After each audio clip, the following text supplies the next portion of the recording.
Hey,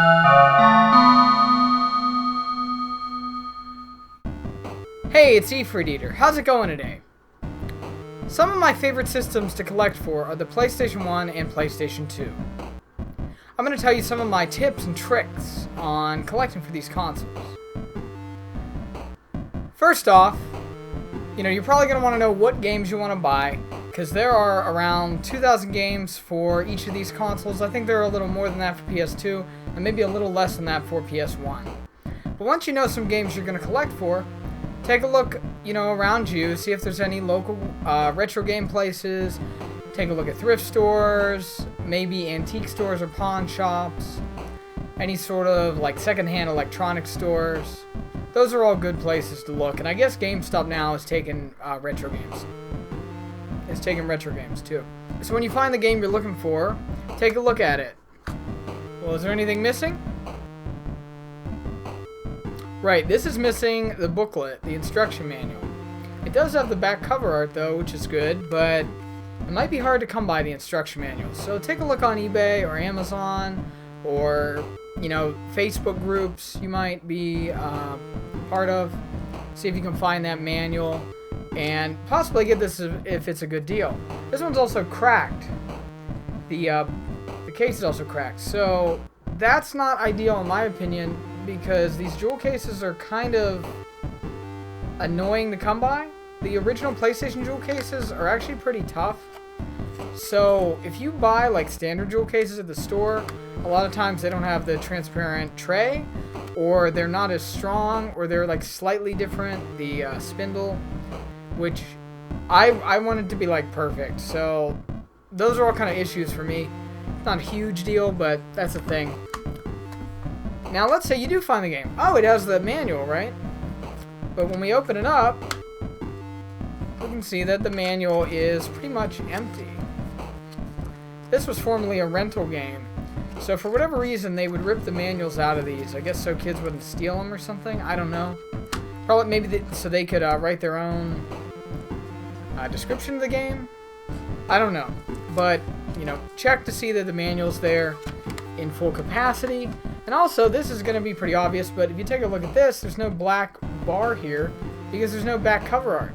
I actually bought this Marvel vs. Capcom from GameStop a long time ago when they were still selling PS1 games. I think this was still, it was probably around PS2 had started to come out. And they actually had just written Marvel vs. Capcom on the side here. So that's the thing to look out for. Check to make sure it has the, if it has the side art. I've seen stuff where it's kind of ripped on the side. Check to see that the back is there, that it's complete. Sometimes there'll be cutouts where the UPC is. Check for those things. Hopefully you'll find what you're looking for. Now, if the game is a 2-disc game, it might look fine, but when you open it up, oh, why does it only have 1 disc? Some of these 2-disc cases only had 1 disc, and you can tell that by if you just have this little round PlayStation logo here. And of course the disc is there. And a good thing to do is also check out the manuals in these 2-disc cases, because you won't see from the front. A lot of the 2-disc cases, if they were just 1 disc, the manual was just pretty big, so they put it in these bigger cases. It's kind of weird, but that's the thing to check. If it does have 2 discs, like Wild Arms 2, of course you'll see 1 there and 1 in the back. Later they started doing single disc cases that just unfolded with 2. I think they did that with Strider 2 and Adventures of Tron-Bonne, Misadventures of Tron-Bonne. So take a look for those things. If it's 4 or 3 discs, you'll find more discs under the manual, and then behind here there will be a disc. So that's some stuff to watch out for. Even if you do find everything and it looks totally fine, be sure to take a look at the disc. This version of Rollaway has a small cutout on the disc there. It's kind of hard to see, but it's like a big chip. So sometimes that can, of course, cause the music to skip. You can have the gameplay actually skip. The game could freeze. Just look for scratches. Smaller scratches aren't going to matter so much, but bigger ones definitely will. Now this is a strange thing to look for, but Certain games came in the long box, which was a big long box, kind of like the PS2 case, but a little chunkier, almost like an old, the smaller kind of old PC game cases. And some of them came in the jewel cases, of course, later. A lot of times, the later jewel case versions was greatest hits. And, of course, jewel case, like standard jewel case games like Final Fantasy VIII or Final Fantasy VII came in greatest hits and standard black label, even though they were in the jewel case all the time. A thing to look out for, though, is I always avoid greatest hits at this point. I never knew this when I was a kid. But if we open this up, we can see that the loaded in the black label case is red. Looks pretty cool. It's a violent game, right? It's called Loaded, right? But then if we open this one, look at that. It just looks really plain. It's just black. Still kind of blood looking, but there's no other art. It's just a silver disc and it's just black. That's really boring. A lot of times also, maybe not a lot, but sometimes I know, and again, I haven't experienced this, but they would clip actual pages from the manual. You'd have like a shorter manual. So, yeah, I don't know. I would avoid greatest hits. They can be a little cheaper, so if that's not a concern to you, but I like to have the full color art.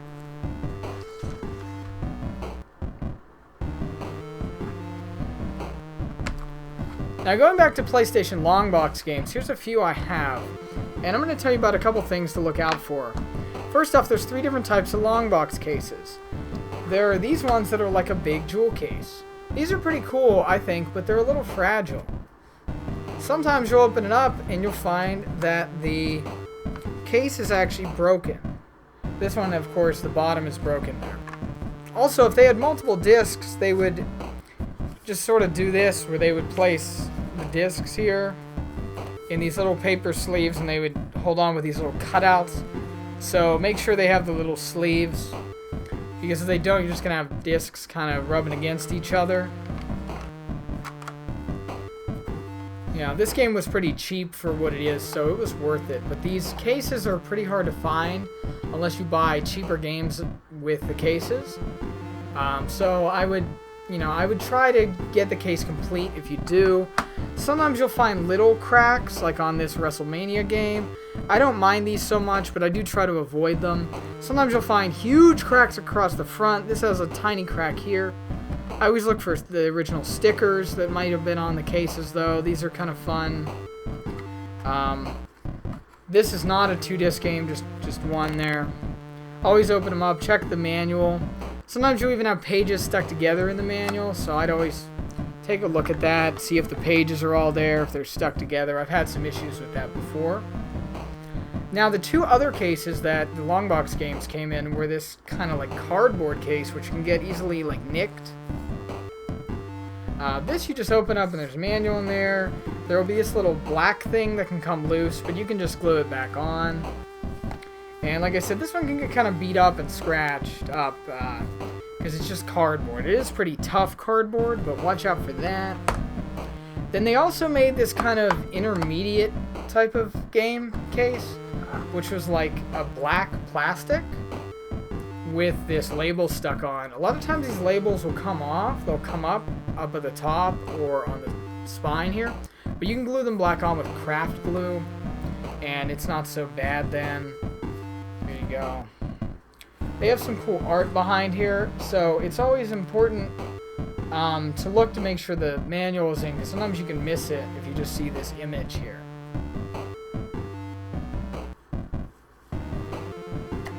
These can also get pretty damaged. I've seen these get a lot of scratches and scuffs on them, so watch for that. If everything is complete with these long box games, I don't think they all had this, but many of them had this foam insert that sticks between these little posts here. So if you really care, you'll look for that foam insert. I don't really care a lot. That's not even that hard to replace, but it doesn't really even matter that much to me. Another thing, just make sure these plastic cases are together. I've seen some that are pushed in or cracked. So again, watch out for that. Alright, now moving on to PS2. These cases are a little different, so there's a few different things to watch out for. With some of these, You're going to find a lot of these old stickers from EB Games or GameStop, this sticker residue, and because people would try to peel these off, you'll find little cuts and marks in the cases. A lot of them will have marks and cuts in the spine here. I guess just from people pulling them off the shelf. I'm not really sure. These stickers I really don't like to deal with. Some of them you can take them with a hairdryer, but they can still leave marks, so I don't think it's ideal.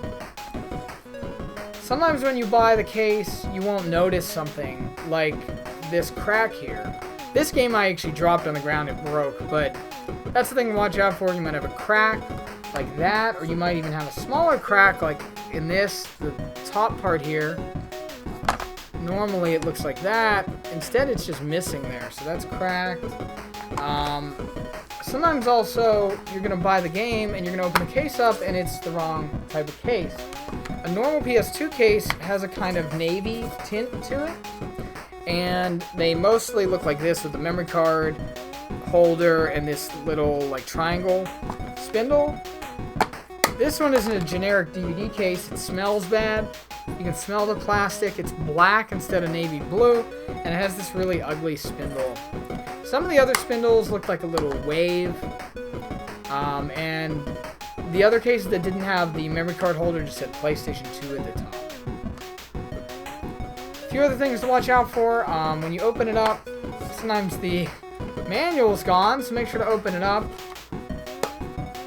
Some games were this blue disc.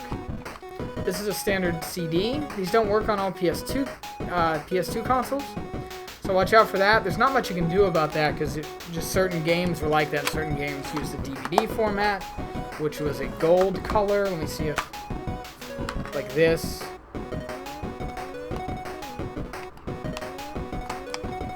This is the silver or kind of gold color. This is also an example of a different kind of case. It has the 3 buttons and it has the PlayStation logo. But I've also seen this kind of wave spindle there. I think this is one of the latest, like the last cases they used. Like I said, unfortunately it's cracked. But some stuff, if you're buying on eBay, watch out. I mentioned this in another video, but I got this copy of Heavenly Guardian, and for some reason it was in this yellow case. This was just a mix-up with the seller. I don't think this was anything malicious. I was able to buy a lot of PS2 cases on eBay, so this isn't a huge deal. Finally, and this is a really weird one, be sure the game is inside. I bought this, I think I actually bought this at a convention, and I opened it up and there was no game inside. It wasn't such a big deal because this is a pretty cheap game.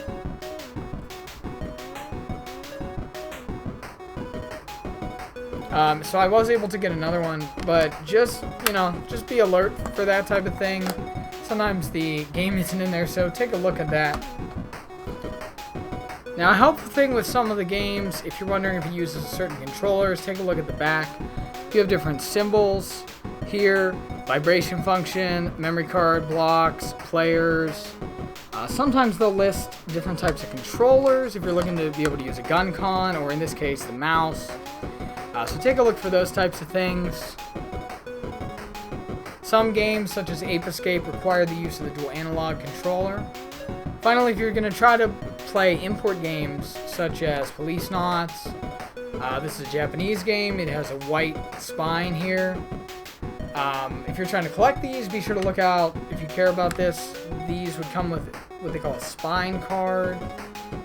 It's kind of stupid because after it's open, you can't really do much with it, but it goes over this. If you care about that, you can usually find one that has it on eBay.